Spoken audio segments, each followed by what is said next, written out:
Hey guys, Bike here, and I'm back again with another Last Epoch build guide video. This one I'm calling the Spin2Cleave build for the Void Knight. So if you've played my Void Cleave Erasing Strike build before, some of the gear might actually look familiar. I directly lifted it off of the gear I used for my Cycle 1 update for the Void Cleave Erasing Strike build. So if you're interested in that, there are links in the description down below to a build planner, and if that's all you're here for, thanks. But leave a like, subscribe, and I really appreciate the support. Thank you so much.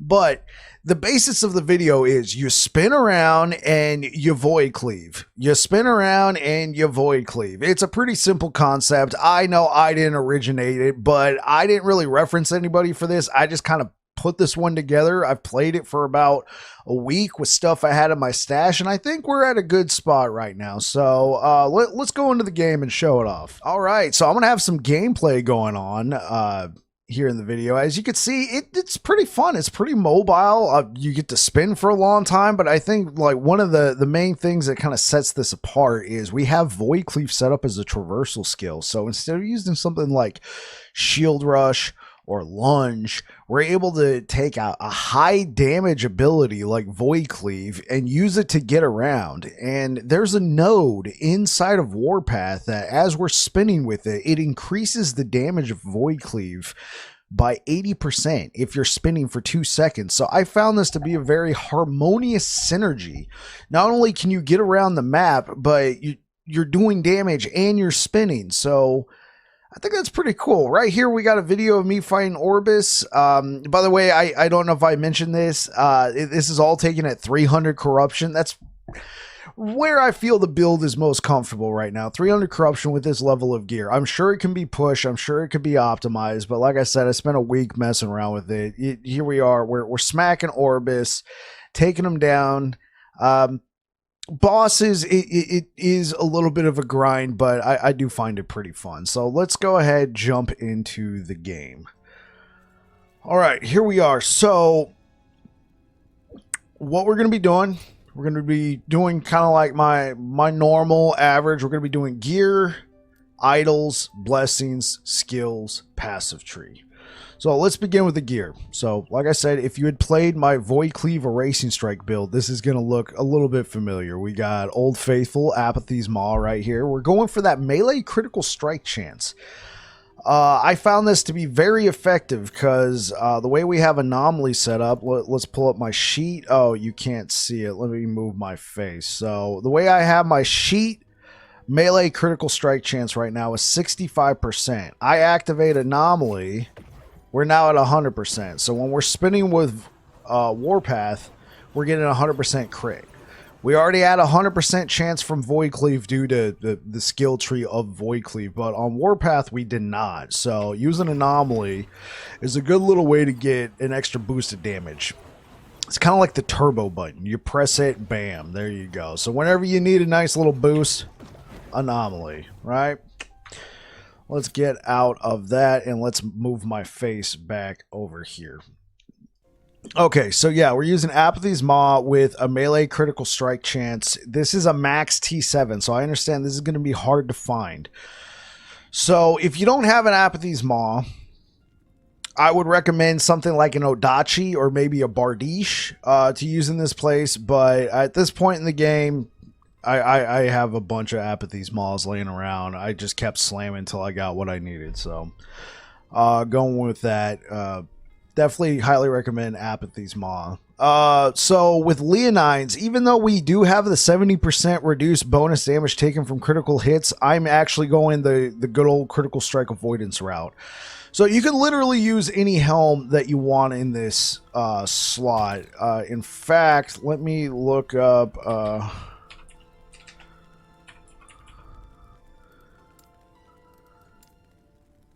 Here, this is what I was using when I first started out. So I'm using Leonines now because it gives a frick ton of armor. This one is okay rolled. It's just kind of what I had. 7 attunement, we don't really use that. 7 vitality, okay, that really helps the Void Cleave. But The increased armor, nice touch. The increased health, that's what we really want. You could go for levels of anomaly on this build. It does work. Like, honestly, this helmet right here kind of checks so many boxes. The Terror Crown, you get the armor, you get the vitality as an implicit, you get increased echo damage when a skill echoes. You get a good bunch of that when you're spinning around, kind of like this little top. You see those little guys? That's your echo right there. He's going to do, or she, or however you're playing this, it's going to get a lot more damage. And especially with something like a +4 to anomaly, you're going to get that. What's the range on that? Anywhere from 81 to 100% increased void damage. And then I was able to get increased void damage and spell void damage on there. Honestly, that's probably not really needed. I'd probably go for vitality in that case, but that's a nice little touch. And then we have stuff like lightning resistance, cold resistance. I don't need that. I unfortunately couldn't get anything to seal. I got stuck with that. That's why I ultimately went with Leonines. We get more armor, we get more health. What I would probably want in this situation is vitality, strength, health, and if I sealed anything, maybe percent armor or bonus, reduced bonus damage taken from critical strikes to help beef up the reduced bonus damage taken from Leonines, because if you can get a nicely rolled Leonines, you don't need to go the critical strike avoidance route. If you can get like a max 85% on this, and maybe you can seal a tier 1 reduced bonus damage taken plus increased armor that gives you like another 5%. I mean, you're only going to be taking like what, 10% bonus damage from critical strikes. At that point, you're Gucci.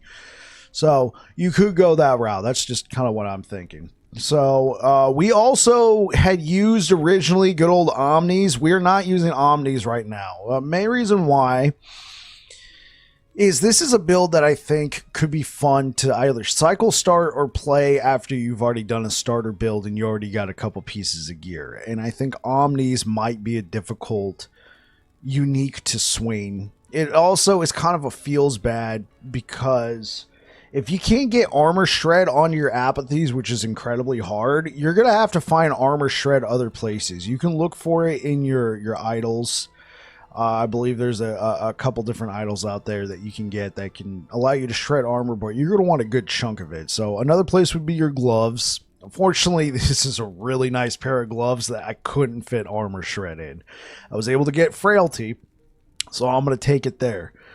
So unless you slam your Omnis and get armor shred on there, which I guess is a possibility, I opted for a bone amulet, which already gave me a nice amount of resistances. I put further resistances on there, and then I got armor shred. The lightning pin sucks. The mana is not too bad.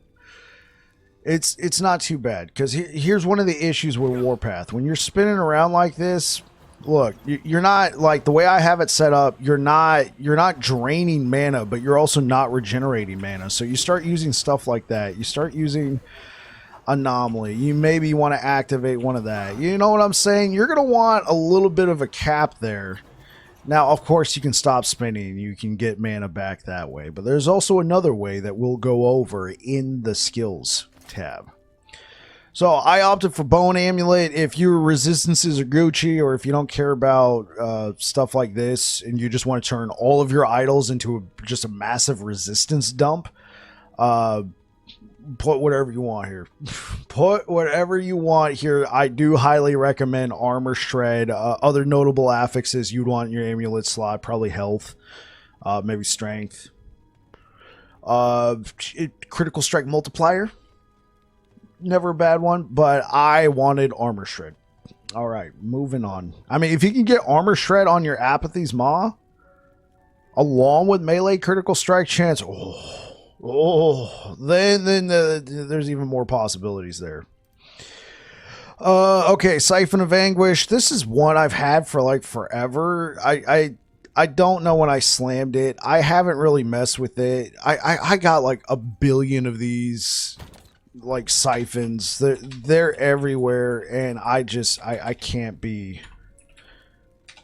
I keep misspelling siphon. I have so many siphons of anguish just stashed everywhere, and I just can't be bothered to go slam them. So I just keep using this one. Ideally, you'd probably want critical strike chance and health, or strength. Honestly, the main thing we're lacking in the build is health. Try and get health wherever you can. Yeah. Okay, for the belt, ideally for Shattered Chains, you'd probably want a 2LP. You'd want a T6, T7, somewhere around there, hybrid health or percent health, and a T1 cleanse ailments. For me and my play style, I'm always going to go cleanse ailments first, and then if I can fit it in there, health second on the belt. Now, if you just want to go absolute insane in the membrane damage, you can throw, instead of health or cleanse, you can go for void damage. And there you go. I advocate for cleanse. Okay, for our ring here, excuse me one moment. For our ring here, we have critical strike chance. I needed the exalted. This is, I believe, a T6, if I'm not mistaken. Yeah, so I need the exalted crit chance. So opted for the crit chance, strength, and then I needed the critical strike avoidance really bad. So I need critical strike avoidance. Instead of dodge rating, I would have gone for health. For that poison damage, I didn't want to risk anything. I saw it was a T1. I sealed it. Normally, you know, I wouldn't be trying to seal poison damage on here.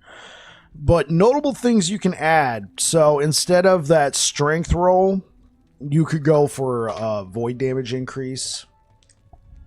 I personally like just to make sure I have a good amount of little basic stats. Because the strength is not only going to increase the damage overall, but it's also going to give... what do you say? It's also going to give armor, which is a big one. So you have a little bit of leeway. That dodge rating is absolutely useless. Health all the way.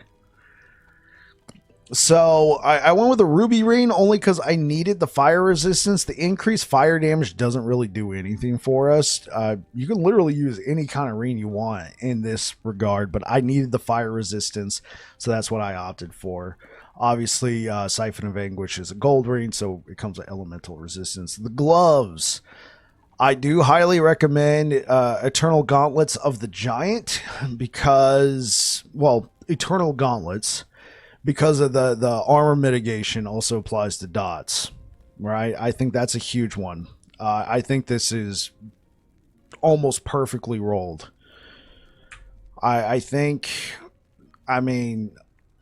The one thing I wouldn't want on here would be that cold resistance freeze rate multiplier, but it turns out I actually need the cold resistance, so this is like one of the most perfect pairs of gloves for me. It is so beautifully rolled. Crit chance, melee attack speed, frailty, hybrid health. I mean, I guess instead of frailty, if you've already got something like that on your amulet, you could opt for maybe like regular health, but... or more armor shred. So I think you have a couple different choices there, but that hybrid health roll, that T6 hybrid health roll, oh man, chef's kiss. All right, we're using Dark Stride. We got ourselves a T7 movement speed on here. It's very nice. We're very fast. As you can see right here, 93% movement speed. When we're spinning around, that goes down to 78%. That's fine. We're still very speedy. If movement speed is not something that you care about too much, I do recommend Dark Stride, but if you're able to get one with like 1 or 2 LP health would be a big one. The main weakness right now of this build is the health. Like, we have a great, can you guys see that? Yes, we have a great amount of armor. When we're spinning, we have even more armor. Like, we're not lacking for defenses. Now, we're lacking a little bit in the resistance department. We'll go over that when we get to the skills section. But for the most part, like, the main thing we're lacking is health. So I do highly recommend Dark Stride just for the increased movement speed, the increased void damage, and it gives you 2 charges of your Void Cleave. And Void Cleave being a traversal skill, sometimes you just have to do that double dash. You know what I'm saying? Okay, Anchor of Oblivion. You can use just about any relic here. You don't have to use Anchor of Oblivion, but here's one thing. Anchor of Oblivion being a life build, automatically every single Anchor of Oblivion you get your hands on is going to give you 40% endurance. That's why none of my gear has endurance. Why? I get it all from Anchor of Oblivion. So you could use any relic, but if you do that, you're going to have to figure out endurance and other pieces of your gear. This is a huge cheat code for Void Knights, the Anchor of Oblivion. It also gives a huge amount of increase to void damage. It gives a really nice increase to strength. I got super lucky with this one. I believe this particular slam became a YouTube short because I got so lucky. I wanted Void Cleave in health, and I got exactly Void Cleave in health. You don't necessarily need pluses to Void Cleave, but it's nice as well as it gives 113% increase to melee damage health. I would highly recommend it. Obviously, we'd want, close to 75 on that, but health is health, baby. And then last but not least, what I would probably take in this case, if you could get a double T6, which is a very tall order. If you could get a double T6, instead of +4 to Warpath, you can get a +3 to Warpath, and then an exalted percentage health increase. Be amazing. It's next to it. It's a very tall order. So what I would recommend is pretty much this roll right here. I would opt for Champion's Regalia, though. I would offer not this roll, but I would opt for this this base. Plus 700 armor, and armor mitigation also applies to damage over time. And then I would go for as much health as possible. I did use, let me see if I have it on here. I was using, where is it? I think I was using this right here. It's a little bit more health. Right? I would prefer the exalted T6 on the health. But I did feel the lack of damage. Our Warpath felt very stretched, very thin. So I am going to recommend at least some sort of pluses to Warpath. Or if you can get enough, like let's say you're not using Anchor of Oblivion. Let's say you're using something like a Erased. I think I moved them all into one tab. Let's say you got yourself a nicely rolled Code of an Erased Sentinel, right? And you got whatever you're looking for. You get the mana, the reduced mana attack, melee attack mana cost. You're getting the +1 to melee skills. You're using something like Omnis. That's giving you a +2 right there in your abilities. You get a +1 from Omnis. You get a +1 from Code of the Erased. Maybe you can swing it. Maybe you can swing something. All right. Moving on from that. So anyway, highly recommend pluses to Warpath, and then percent health increase, vitality, and health. Instead of vitality, you can go for strength, but vitality is a big help because it helps with our necrotic and poison increases. Let's get over to the idols. So I was using 2 of these increases to armor and Warpath size, but I needed the resistance increases, so I had to remove one. So I just kept, technically, actually this one's, we might make some changes, but nonetheless, Warlord's Grand Solar, Idol of the Fortress, increases to Warpath area size as well as increases to armor. I needed the cold resistance, so we went 5% health and cold resistance, 5% health and cold resistance. I needed just a little bit more fire resistance, so increases to health and elemental resistance, and increases to cold resistance. Cold resistance, cold resistance.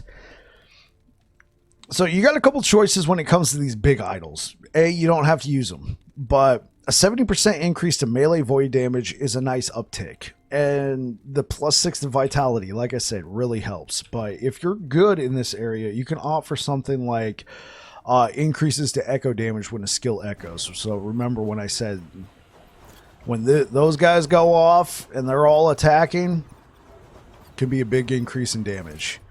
This is a nice level increase in damage. I like it. All right, let's get over to the blessings. Actually, I prefer to go to the map. That way you can see where it is. Let's just run through this real quick. Doesn't really matter what you take here. I always go for unique chance. Doesn't really matter what you take here because this is just, you know, whatever you're looking for. I was looking for relics at one point, so that's the blessing that got left there. What you could probably take here is like two-handed axe or two-handed sword. Instead of one-handed sword, I was playing a different build. I needed one-handed swords. I haven't changed it. You can go for anything here. I chose prefix drop, shard drop rate. Bam, there you go. Reign of Dragons. If you're not going the critical strike avoidance route, all resistances, all the way. If you're not going the critical strike avoidance route, all resistances. All right, ending the storm. You have a couple different choices that you can do here. I just opted for the brain dead lightning resistance one. As you can see, it's where the majority of my lightning resistance is coming from. But if lightning resistance is no issue for you, you can opt for stun chance. You could also opt for health regen. You could also opt for mana.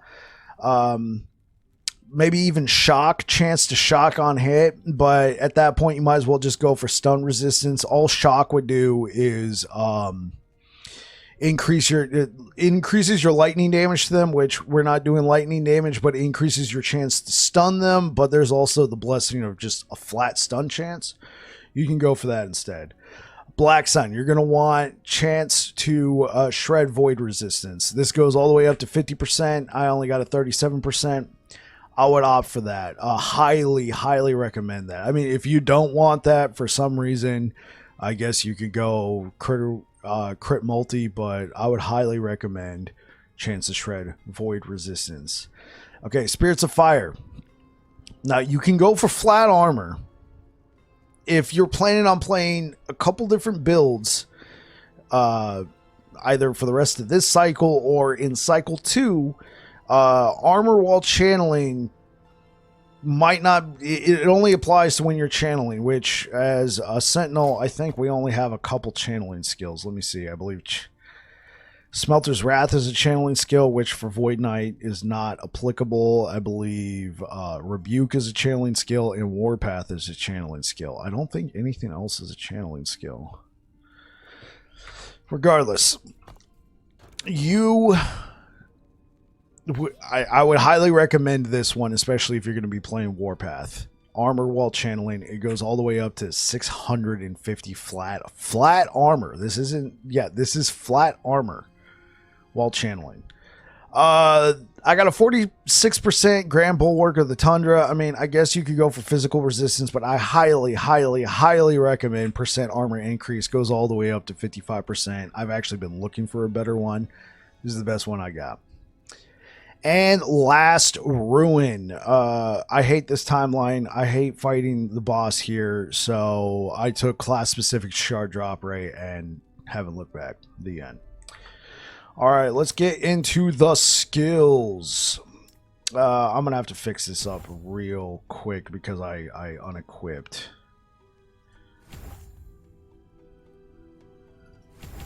Okay, let's start with the Void Cleave. So we got Void Cleave right here. I opted for 3 points into cooldown recovery, 3 points into the depths, 4 points into Abyssal Walker, only because this increases the damage and the distance you travel. And then I took 1 point in Gravity's Edge. If you're strapped for points, only put 3 here, so you can take Gravity's Edge. And this will increase the distance. It'll count as a traversal skill. You can really like get some hang time with this, right? I mean,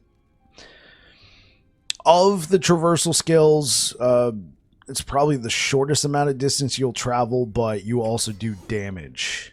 like a decent amount of damage with it. And even though it's a traversal skill now, for whatever reason, it still echoes. So let's continue. 4 points of momentum. This is the synergy that really goes with Warpath. While you're spinning with Warpath, while we're doing this, right, you're going to see this little icon appear. Void Cleave Fury. More damage with next Void Cleave.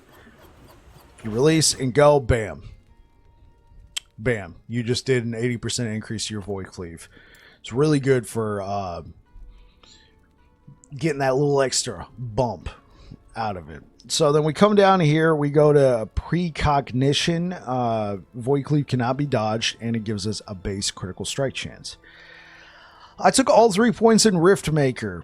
Now, technically, we don't need this, but with the setup right now, Void Cleave is 100% crit chance. Without anomaly, Void Cleave is 100% crit chance.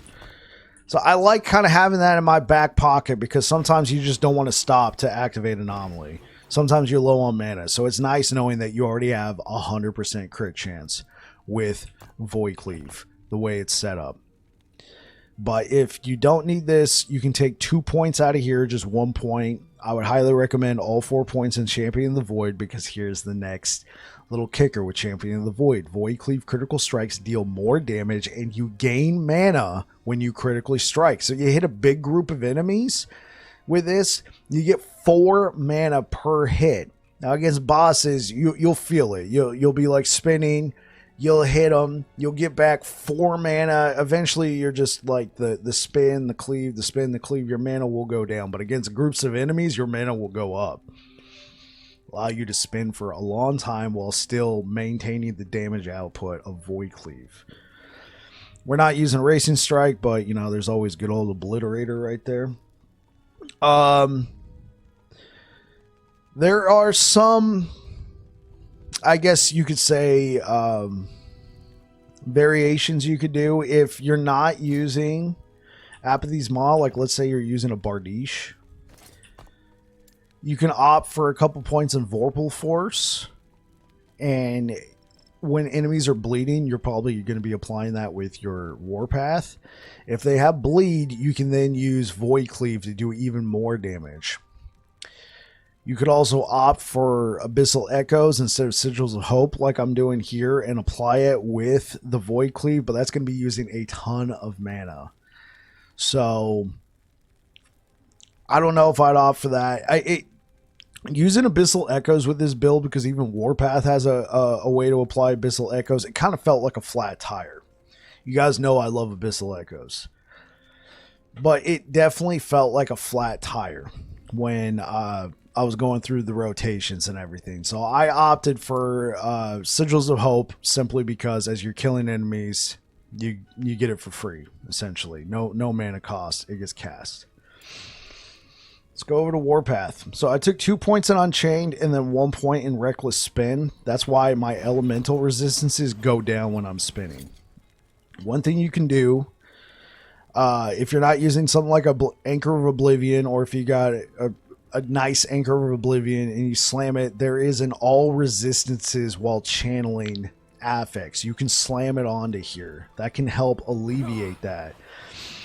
I opted for leaning on my idols and pieces of my gear to get it pretty close without having to use that affix, but that is definitely something you can use. Or if you're not going the critical strike avoidance route, the all resistances from the Reign of Dragons timeline can really help alleviate that. Okay, so that's how we deal with our mana. If you have enough points, or you don't care, about like Battlemaster's Blade, which I highly recommend because it increases the size of your Warpath. You can take 2 points out here, 1 point out here, put all 5 points into Unchained, and you have no channeling cost. You'll still cost the 2 mana to activate it, but you'll have no channeling costs. 3 points in Quicksilver, because normally you take a movement speed hit when you're using this. This helps alleviate that and allows us to just keep spinning around and travel without coming out of it.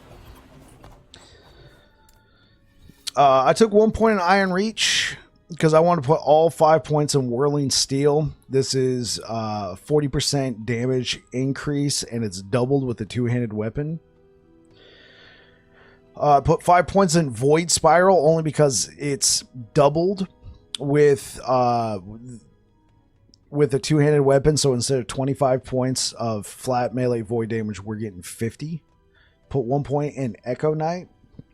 This increases our void damage when Warpath echoes. Also, kind of helps with the... I don't know if it helps with the echo chance, but there you go. Apocalypse Whirl. The base damage of Warpath is now converted to void, and it gives us a Time Rot chance. And our bleed and ignite chances are converted to Time Rot chance.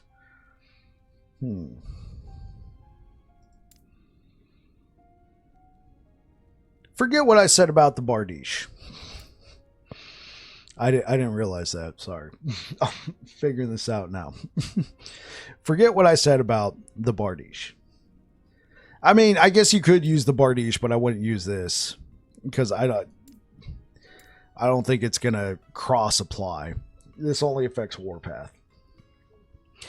So we have a chance to apply Time Rot, and then we take 3 points in Maw of the Deep because Warpath deals more damage per stack of Time Rot that's on the enemy. So as you're playing Time Rot, you're doing more damage per tick. It believe tops out at 12 stacks of Time Rot. Moving on to Volatile Reversal. This is the most vanilla Volatile Reversal setup. I use it for just about virtually any Volatile Reversal setup. There you go. Sigils of Hope, the way we have it set up, make it last as long as possible. We can have 4 sigils, get a little endurance threshold out of it, take all 5 points in empowering sigils, all 3 points in Decree of Flame, and then we convert these. We convert the damage bonus from Sigils of Hope into void damage. And then Last Wish will give us a chance to summon sigils on kills. Word of Alacrity, this, if we have to self-cast it, this allows us to cast it a little bit faster and we get some health. And then I take 1 point in Mediation or Meditation to double the health regen from sigils. And then Anomaly. So I took 1 point here just for the Time Rot duration that's applied by Anomaly. I take 1 point in Immediacy. That way it's no longer a combo skill. It just happens automatically. 1 point in Void Touch. Helps apply Time Rot from Anomaly. Time Bubble gives us a nice little, Halo 3 bubble, so to speak. 5 points in Decimation to give us that 150% increased critical strike chance. All 5 points in Temporal Mastery to make the Time Bubble last longer. And then Time Lord makes the bubble follow you. Wherever you're going, the little bubble's right on top of you. 2 points in Manipulation. While the bubble's active, you gain a 20% attack speed, and 3 points in Swift Rest to make it come back faster. That is the skills. Let's go to the passive tree. So one thing you could do, you could remove some points from both the Void Knight tree and the Paladin. Well, I wouldn't recommend the Paladin tree because we need all 15 points for Sigils of Hope. But you could remove some points from the Void Knight tree. You're going to need 10 to try and get to Blade Master. If I were doing that, I would put like 1 point in Overwhelm, 5 points in Counterattack, or more points in Relentless. Forget that and put like whatever you need to get to Blade Master. But I opted for Juggernaut for the resistances, 2 points in Fearless for the Vitality, 5 points in Armor Clad, and 5 points in Valiant Charge. For a cooldown recovery speed on our movement skills. Void Cleave counts as a movement skill now with the way we have it set up, so this will apply directly to that. Take 15 points in Paladin. I opted for more resistances, and then 7 points in Valor for that health, because health is king. And that gave us the 15 points to take Sigils of Hope. Then for Void Knight, I took all 10 points in Abyssal Endurance, 6 points in World Eater. This is our health leech. So you get 6% for melee and 6% for void. I believe that's stacked, so there'd be a 12% health leech. 1 point in void corruption, because every point invested into Void Knight now is now critical strike multiplier 1 point. So that's a 78% critical strike multiplier increase. Doom Knight, 8 gives us 8 points of strength and 40 health. I put 1 point in Rot Ripples just to allow Time Rot to last a little bit longer. 5 points in Finality to increase our melee void damage, as well as give us a kill threshold with all of our melee damage, which would be Warpath and Void Cleave. Put 5 points in Rot Grip for a melee Time Rot chance. This is just to apply Time Rot extra fast in conjunction with Warpath. You technically don't need this, but I did feel like this was an overall damage increase because we were able to apply Time Rot much faster, which allowed us to do more damage. But you could remove these right here, remove these two nodes, and then invest it into something like 2 points here and then the rest into Void Blades. But I liked the feel of Rot Grip. Put 10 points in Eternal Form, which, based off the teasers, this is getting a massive buff. Void Knight is going to be looking good. This build is going to be even better in Cycle 2, if this is just the only change that's happening to Void Knight. But for right now, in its current state, it's still a massive increase. 10 Vitality and 20% health increase. 5 points in Echoing Strikes. 10 points in Time Legion, that gives us a melee attack speed increase as well as a Time Rot increase. Nice. 1 point in Avatar of Regret. Now we do lose some attack speed and there is a mana cost increase, but the Echo Chance is well worth it. 1 point in Essence of the Void. What this does, essentially, as we're killing enemies, we can gain Void Essence, stacks up to 3 times. And when you have 1 stack of Void Essence, you gain 15% void damage, 15%